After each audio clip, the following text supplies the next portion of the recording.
If your average cost is $10, but the next unit costs $12, should you keep producing? Only if the price of that next unit is at least $12. Today, you'll see why the next unit, the marginal unit, decides where we stop. In this video, you'll learn how marginal cost and average total cost shape a competitive firm's output, how to read the J-shaped marginal cost and the U-shaped average total cost, and how price lines reveal profit. In competitive markets, the supply curve typically slopes upward because making extra units eventually gets harder. Firms choose how much to produce by weighing the cost of the next unit against the price they can sell it for.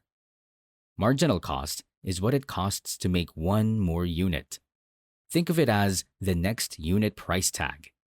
Early on, you may get small efficiencies, but as capacity gets tight, the next unit tends to cost more, so the marginal cost curve slopes upward.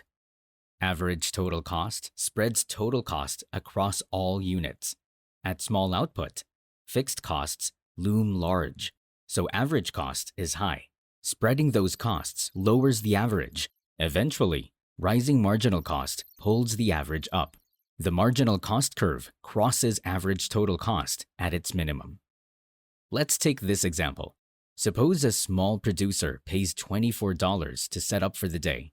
The first batch costs $12 to make. The marginal cost of that batch is $12, while the average total cost is $36.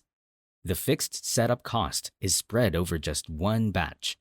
As output grows, the average falls, then turns up as the next unit gets costlier. Now add the market price. In perfect competition, the firm is a price taker, so price is a flat line.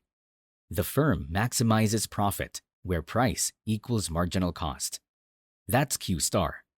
Profit depends on how price compares to average total cost there. If price is above average total cost at Q star, each unit earns a margin, and the green rectangle is total profit. A common mistake is to produce where average total cost is lowest. The real rule is produce where price equals marginal cost, then use average total cost to tell whether you're making profit or taking a loss. Let's pause for a quick recap. Marginal cost is the next unit cost. Average total cost is total cost per unit. Choose output where price equals marginal cost. Then compare price and average total cost at that quantity to judge profit. Want to turn those milestones into mastery?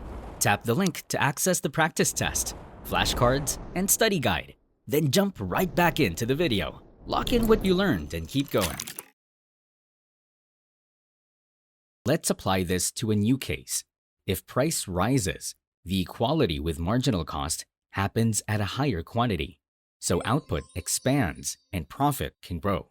If price falls, the equality lands at a lower quantity, shrinking output and possibly profit. There are three possible outcomes. If price is above average total cost at Q star, you earn profit. If price equals average total cost, you break even. If price is below average total cost, you take a loss, though in the short run, a firm might still produce if it covers its variable costs while deciding what to do next. Let's go through this together. First, draw the price line. Second, find the quantity where price equals marginal cost. Third, read the average total cost at that quantity.